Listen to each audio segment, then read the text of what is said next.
de Sierras de la Ventana te esperan. Recuerdos para toda la vida. Para más información, ingresa al sitio web sierrasdelaventana.tour.ar. Región Ventania, Argentina.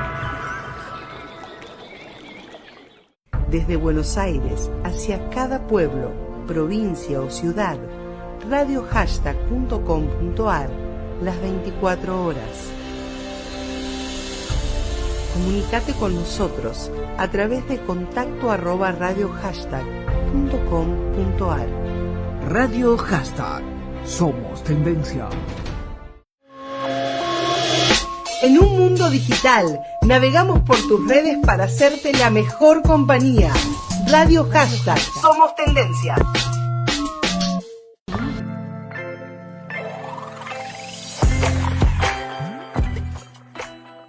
Sean todas y todos muy bienvenidos a una nueva edición de Algo de Arte, un podcast en el que vamos a tratar temas de historia del arte, biografía de artistas, entre otros temas que vayan surgiendo. Mi nombre es Florencia Pena y me pueden encontrar en Instagram como mflorp, y también los invito a que sigan a Radio Hashtag en todas sus redes, Facebook, Twitter, Instagram, Spotify y YouTube, en donde también se pueden suscribir y encontrar todos los programas. El día de hoy vamos a hablar de un tema que me pidieron mucho, la verdad. O sea, creo que siempre me piden temas para que hablemos y me pueden seguir pidiendo. Hasta ahora vengo cumpliendo. Me lo dejan en mi Instagram o en las redes de Radio Hashtag, donde les sea más cómodos, o en los comentarios de YouTube. Pero me lo pidieron varias personas y me llamó la atención. Si bien es de las vanguardias, una de las más conocidas, no sé si tanto como el cubismo, pero es reconocida. Me llamó la atención realmente que lo hayan pedido, pero esto es servicio, así que hoy vamos a hablar del dadaísmo.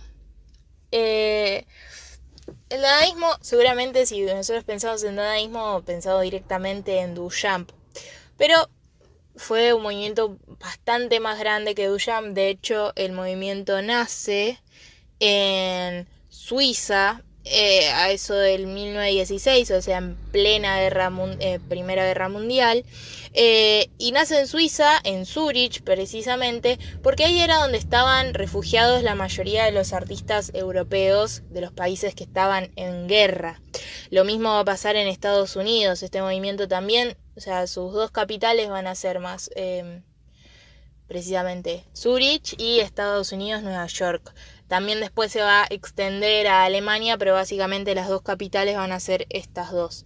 Y en Estados Unidos pasaba lo mismo, estaban los artistas que estaban refugiados de la guerra.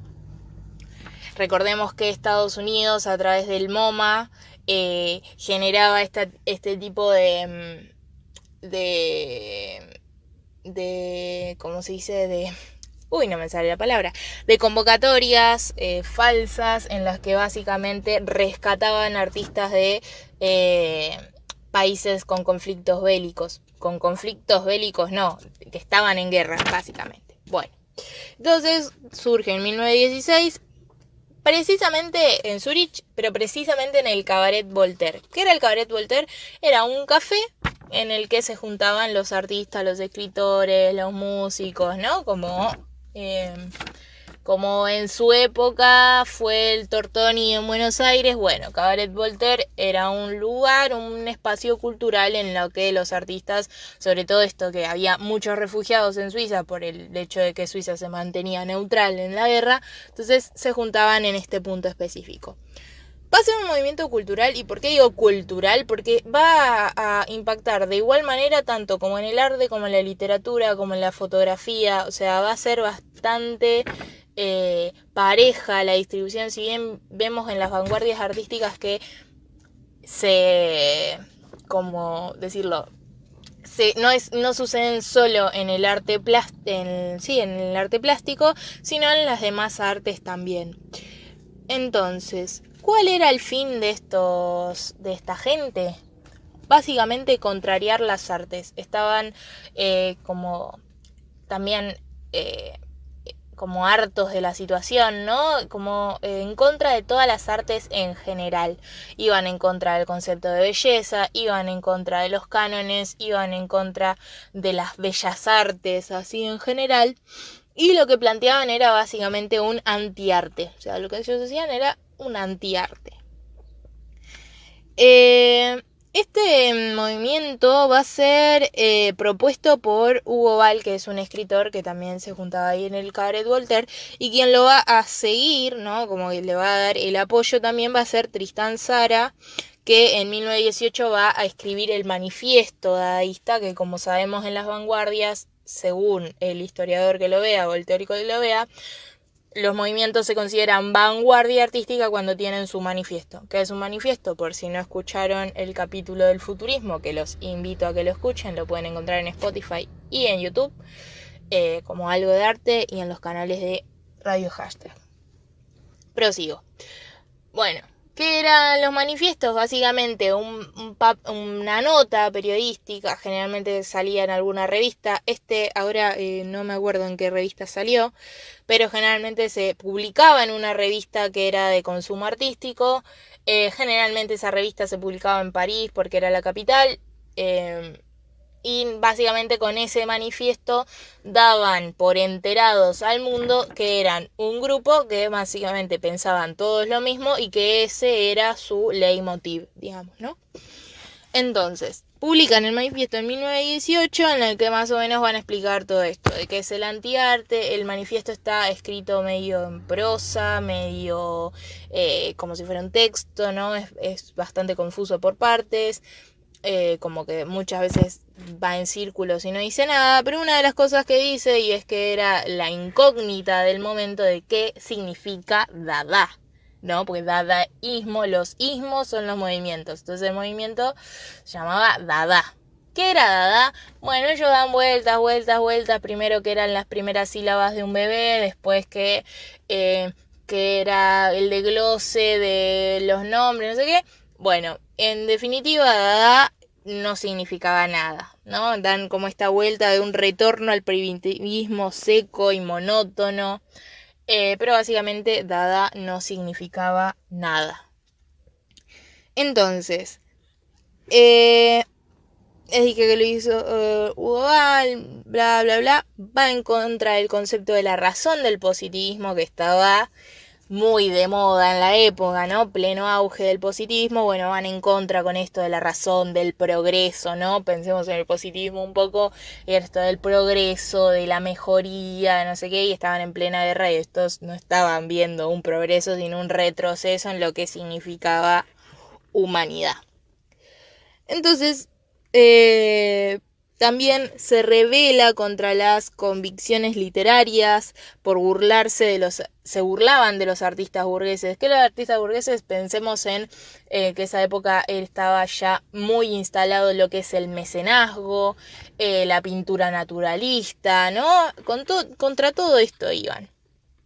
Pueden estar encontrando, si escucharon el capítulo del futurismo o si no escucharon el capítulo del futurismo, pero conocen el movimiento, van a ver que en muchos puntos se rozan bastante, ¿no? Bastante se rozan, ¿no? Como que tomó bastante el dadaísmo del futurismo con esto de ir en contra del naturalismo, ir en contra, como que esto, la diferencia es que el dadaísmo se nota ya como un hartazgo, ¿no? El futurismo es previo, y previo a la guerra, ¿no? Como decíamos, hay muchos artistas que mueren en la guerra porque se enrolan. Entonces esto va a ser como en ese punto bastante contrario, como había un hartazgo general de esto del positivismo, de la razón, de la guerra y de bla, bla, bla, bla, bla.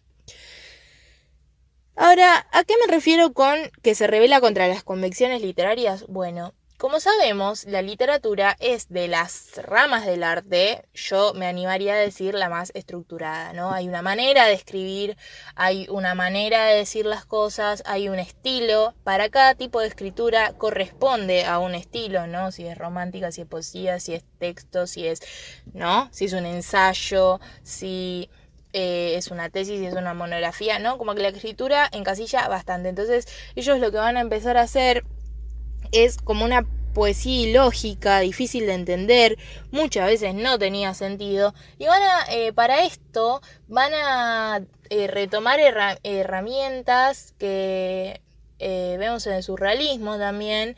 Estoy diciendo retomar herramientas, pero me parece que el surrealismo es posterior.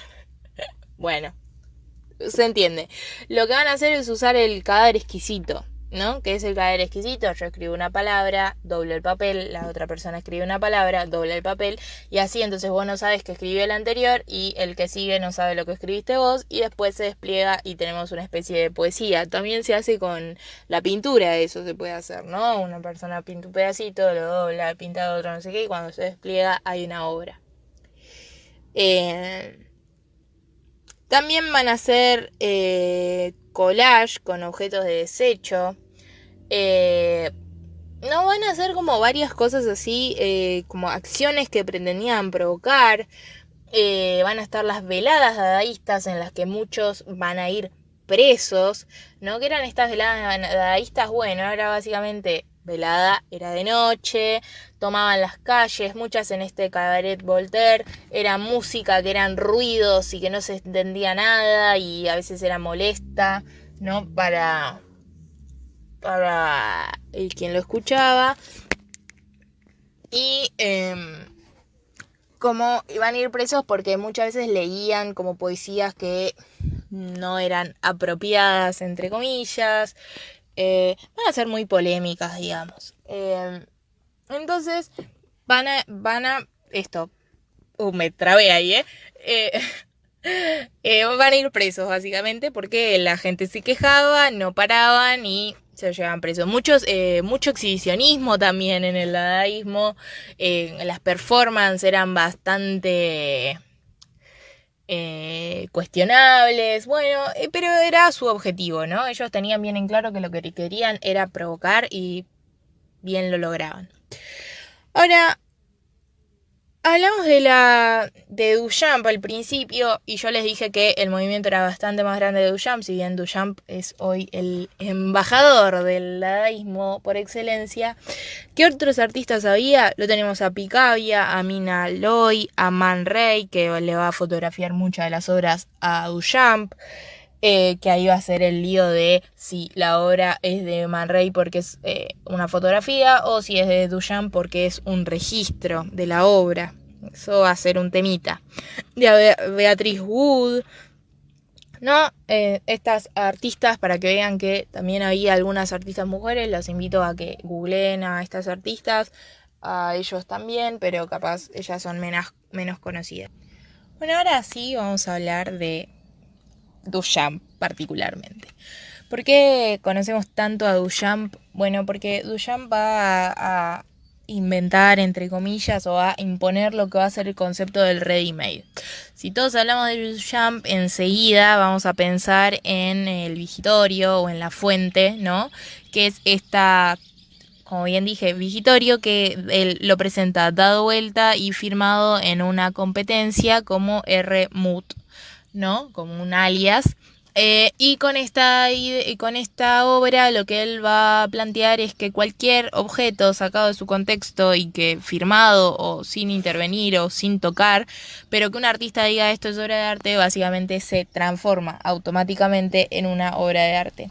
Él ahí en el Vigitorio sí le intervino porque la firma, lo mismo con la rueda, que va a ser un banco con una rueda de bici, ¿no? Dado vuelta, o sea, ahí va a ser un ensamble, pero después va a haber obras que vamos a conocer del ready-made que no necesariamente van a estar intervenidas, como botellas, hay una regadera, no sé, hay un montón de obras que si no las conocen, los invito a que las busquen. Igual yo estoy segura de que el Vigitorio de algún lado lo tienen visto porque se hizo sumamente popular. Entonces este Vigitorio, con este Vigitorio va a inaugurar esto que es el ready-made. ¿Qué es el ready-made? Esto, básicamente objetos de la realidad, industriales en su mayoría, que van a ser presentados en el entorno artístico como una obra de arte.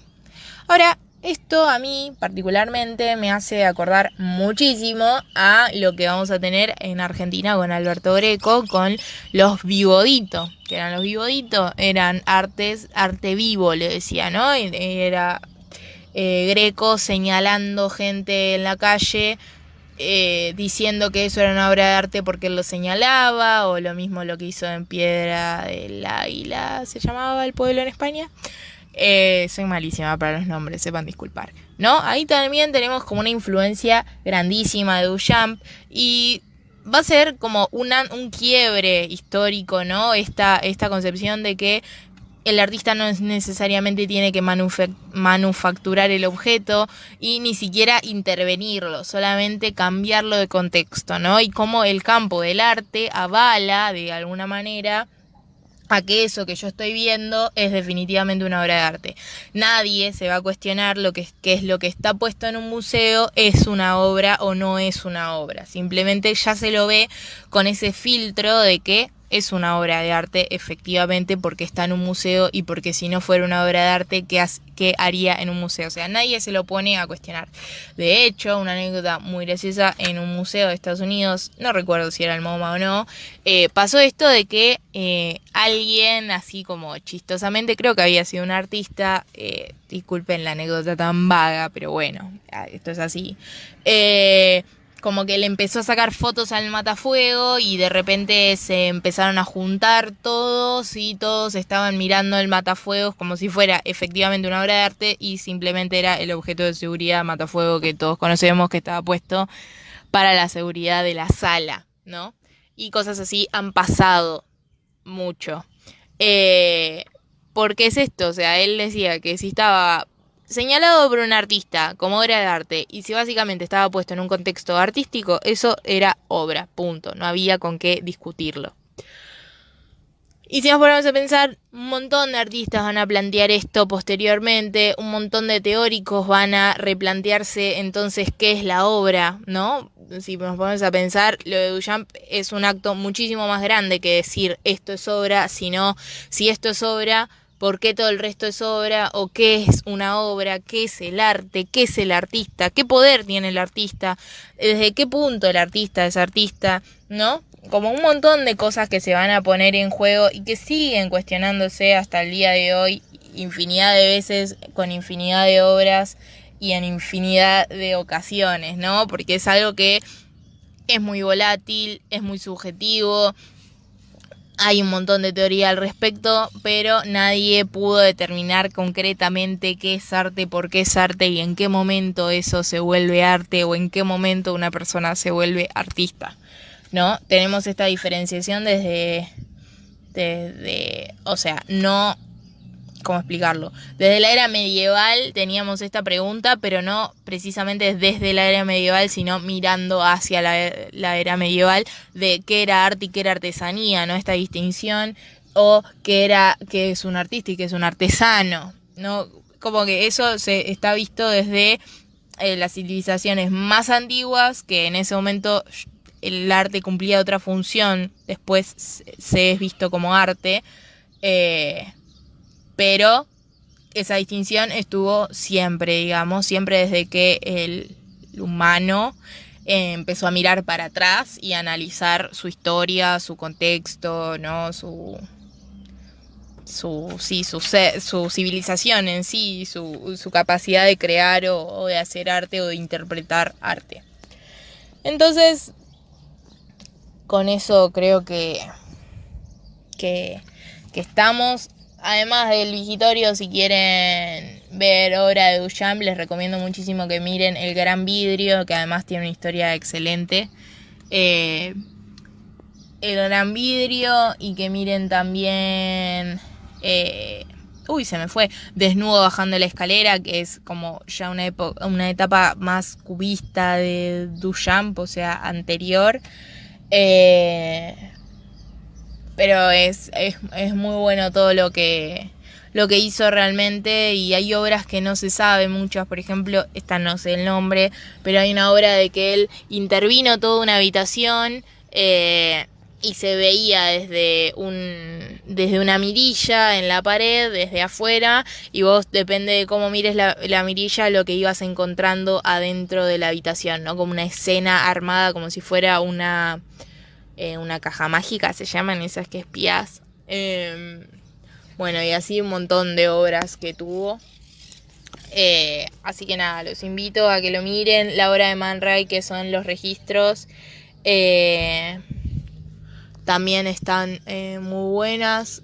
Con Man Ray hubo esta disputa de si era obra de Man Ray o si era obra de Duchamp, porque eran registros. La fotografía dadaísta en general es alucinante, y la poesía es esto. Sí, está bueno cuestionarse, ¿no?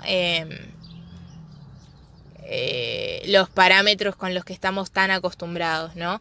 Como que en las poesías estas muchas veces no tienen sentido, muchas veces están planteadas como si fueran dibujos, lo mismo los collages. Entonces está un movimiento que yo sumamente recomiendo que investiguen y miren si no lo vieron. Espero que les haya gustado este episodio. Los invito a que lo compartan, que también eso ayuda un montón, y que se suscriban al canal de YouTube, le pueden dejar un like, y también me pueden dejar en mi Instagram, que es mflorp, o en el de Radio Hashtag, que es Radio Hashtag OK, o Radio Hashtag, ahí ya lo van a encontrar, que me dejen sus comentarios, sus devoluciones, si les gusta, si no les gusta, qué les falta, qué les sobra, qué tema quieren que veamos, qué dudas les quedó de algún otro tema, no tengo problema. Y también ahí en mi Instagram pueden encontrar un montón de otro contenido con respecto al arte. Nos encontramos en la próxima edición. Que tengan un buen día.